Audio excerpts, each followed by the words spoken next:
Fullmetal Alchemist est un manga cultissime. Sorti dans la grande période des mangas et de la télévision cathodique, on était vraiment très nombreux à se péter les yeux à suivre les mésaventures des frères Elric. Ce manga a su marquer toute une génération et même aujourd'hui, il frappe encore. Et bien pourquoi? Et bien parce que ça nous a laissé bon nombre de traumatismes. Ça en rappelle les souvenirs. Mais connaissez-vous les petits secrets de cette œuvre légendaire? Les références qui nous font frémir encore aujourd'hui?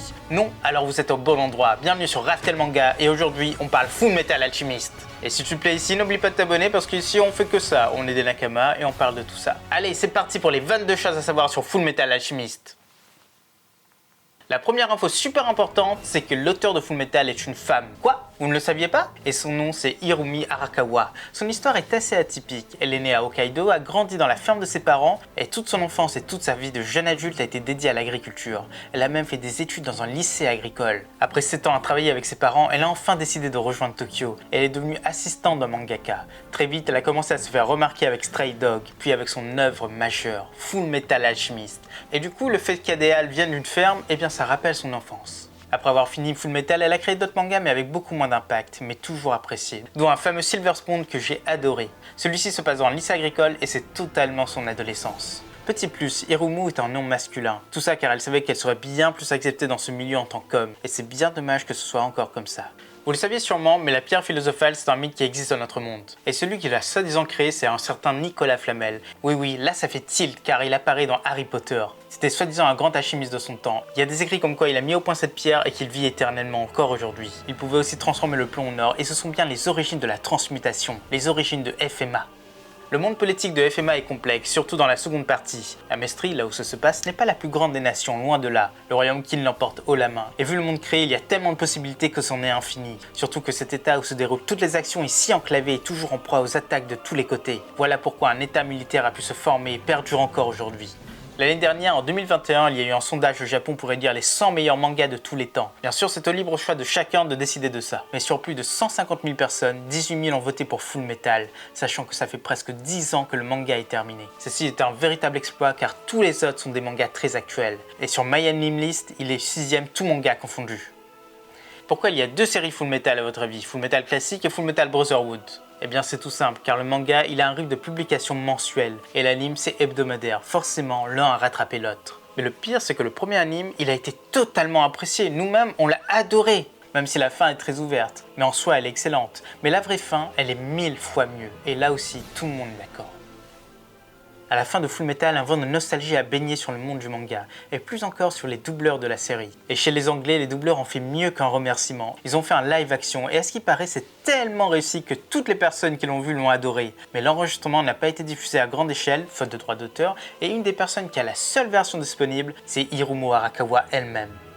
À la fin de la série, Roy n'est toujours pas généralissime. Après la rébellion, il a laissé le poste à Grumman. Et 2 ans plus tard, il est brigadier chef. Sans doute qu'il va devenir le chef de cette nation, mais on aurait adoré voir ça de nos propres yeux. D'ailleurs, comment il a retrouvé ses yeux? Eh bien c'est grâce à Marco. Il s'est pointé tranquillement avec une belle pierre philosophale, sympa le vieux, et il a proposé de lui rendre ses yeux en échange de la liberté du peuple Ishval. Il y a une belle différence entre le Hal de la première série et celui de la deuxième. Le tout, c'est la maturité. Le pauvre est traité totalement comme un enfant dans la version classique, et ce, même jusqu'à la fin. Alors que dans le second, c'est un alchimiste accompli digne des plus grands. Il est complet et il le montre. Il nous sort de ces choses. Même Pride a du mal face à lui. Les homonculus sont tous morts dans leur péché, ou presque. Gluttony se fait dévorer, Lust meurt face à un beau jeune homme, Vrat est mort tué par une personne avec une rage bien plus énorme que la sienne, Pride perd toute fierté en redevenant enfant, Envy finit par ne plus supporter sa condition et met fin à sa vie, Greed est emporté en essayant de voler les pouvoirs de son père, et Slot sombre dans un repos éternel car son corps est bien trop fatigué. Dans chaque volume relié de FMA, il y a une section spéciale créée pour rendre hommage aux personnes mortes, même les plus petites, et c'est un respect énorme. Arakawa est fan de films de série B, les films un peu bizarres qui passent à la télé l'après-midi. Et selon elle, l'ambiance très particulière l'inspire, et c'est en regardant certains de ces films que l'idée de Fullmetal lui est venue. Elle a même essayé de retranscrire cette ambiance dans son manga, et c'est raté. Et toi Nakama, si tu aimes bien l'ambiance de la chaîne, les lumières et tout ce que tu veux, eh bien abonne-toi, ça nous aide énormément, et laisse un like.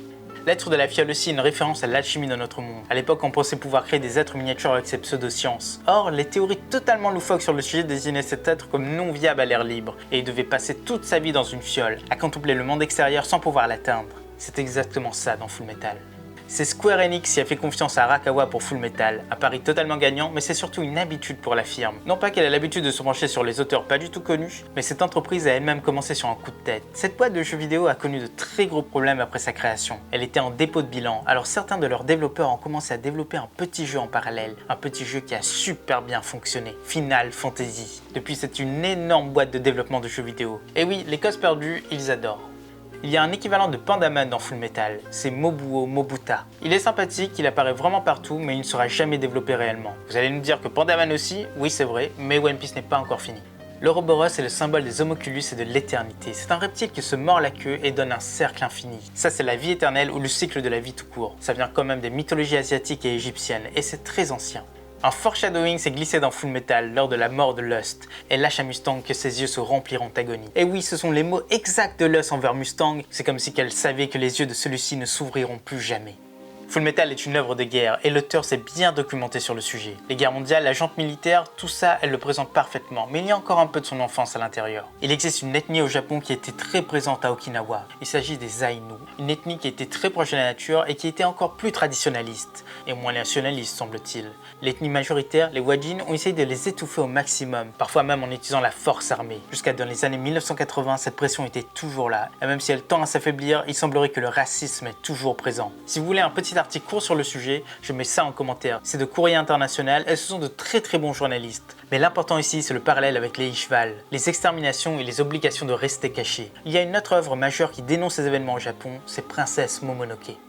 Je ne sais pas si vous l'avez remarqué, mais chaque part de la vérité est différente pour chaque personne. Ça s'explique super facilement car la vérité n'est pas la même pour chacun. Son soi intérieur dépend forcément de son vécu, de ses envies et de ce qu'il a de plus cher.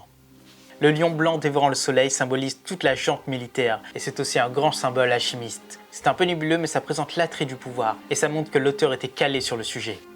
L'échange équivalent est un principe connu de tous les scientifiques à travers le monde, mais on ne parle pas explicitement de sacrifice. Le principe a été énoncé par Lavoisier, en français guillotiné sous la Révolution, et ses mots exacts sont « rien ne se perd, rien ne se crée, tout se transforme ».